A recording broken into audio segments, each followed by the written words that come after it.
Hey, salut à toi, c'est Chad Fabiano. Aujourd'hui, je vais t'apprendre la nouvelle manière pour créer une conversion personnalisée. On sait que suite à iOS 14, il y a eu des petits changements. Donc, c'est plus la même méthode qu'on utilisait avant pour créer des conversions. Donc, on va faire ça tout de suite. Donc, on va se diriger dans notre Ad Account, là où on veut créer la conversion. On va aller dans tous les outils. Si jamais ton Facebook est en français, tu vas pouvoir te retrouver là, avec les icônes, mais moi, il est en anglais. Donc, on va dans tous les outils ici. On va aller dans Event Manager. On va aller dans conversion personnalisée juste ici. Puis on va en créer une nouvelle. Donc là, je vais l'appeler achat AF V2. C'est celui qu'il faut que je fasse aujourd'hui. Si tu veux mettre une description, tu peux mettre une description. Choisis le bon pixel. Puis moi, ça va être.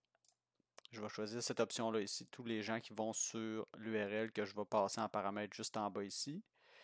Donc, je vais aller sur la page de mon site web qui va déclencher la conversion. Donc, ça, c'est pas la page d'atterrissage que les gens vont arriver en premier. Donc, par exemple, je fais une pub, les gens arrivent sur un landing page, une page d'atterrissage, vont prendre l'action que je veux et ensuite de ça, on va arriver sur cette page-là. Donc, quand les gens arrivent sur cette page-là, ça veut dire qu'ils ont déjà fait l'achat de qu'est-ce que je veux que les gens achètent. Donc, je prends le lien en haut juste ici. Je vais l'ajouter là. Et puis, vu que moi, je fais des tests AB, donc j'ai deux variations de la même page, je vais prendre les deux liens. Toi, c'est possible, fort probablement, en fait, que tu aies juste un lien, donc mets juste un lien. Puis, je ne mets pas de valeur de conversion tout simplement parce que ma valeur n'est pas fixe. C'est possible que les gens fassent plus qu'un achat, donc je ne vais pas mettre de valeur de conversion ici. Je vais faire créer. Il nous reste une toute petite dernière étape à faire. On va cliquer sur Go to Web Configurations.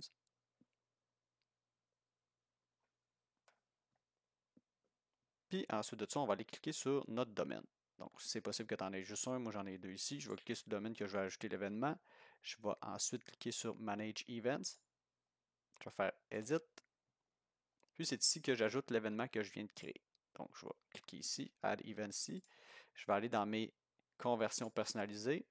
Puis, je vais retrouver celui-là que je viens de faire qui est achat AF V2 qui doit être juste ici. Étant donné que moi, c'est une modification d'un événement que j'avais déjà dans le passé, je vais enlever celui-là. Je vais juste en profiter pour en enlever un autre aussi qui n'est plus. Je vais le descendre en fait, je ne l'enlèverai pas. Je vais mettre ça ici. Comment ça fonctionne ici? On voit qu'il y a des priorités, priorité élevée, priorité plus basse. C'est qu'avec iOS 14, c'est possible que la personne qui arrive sur ton site euh, n'ait pas, que ça soit pas possible de traquer tous les événements que tu as créés. Donc, dans ce cas-là, si c'est pas possible, Facebook va prioriser celui-là que tu as dit qui était le plus important. Donc, moi, en ce moment, le plus important, je dis que c'est lui. Donc, c'est important que tu mettes dans le bon ordre ceux-là que tu veux. Si jamais tu en as plusieurs, mets ceux-là que tu veux le plus suivre, puis en haut, puis ensuite de ça, en bas, mets ceux-là que c'est le moins important à suivre. Donc, une fois que c'est fait, j'ai mis mon événement que je viens de créer. J'ai modifié l'ordre des autres événements si jamais toi, tu en as d'autres aussi, je t'invite à le faire parce qu'une fois que tu fais des modifications ici, tu ne peux pas revenir tout de suite, hein. On dit que si tu changes la priorité des événements, tu dois attendre 72 heures avant de revenir pour les changer. Donc, fais certain que tout est correct. Une fois que tout est correct, tu vas cliquer sur Appliquer ici. Puis là, tu vas cocher le Yes, I confirm this change. Puis on va cliquer sur Apply. Et voilà, c'est pas plus compliqué que ça.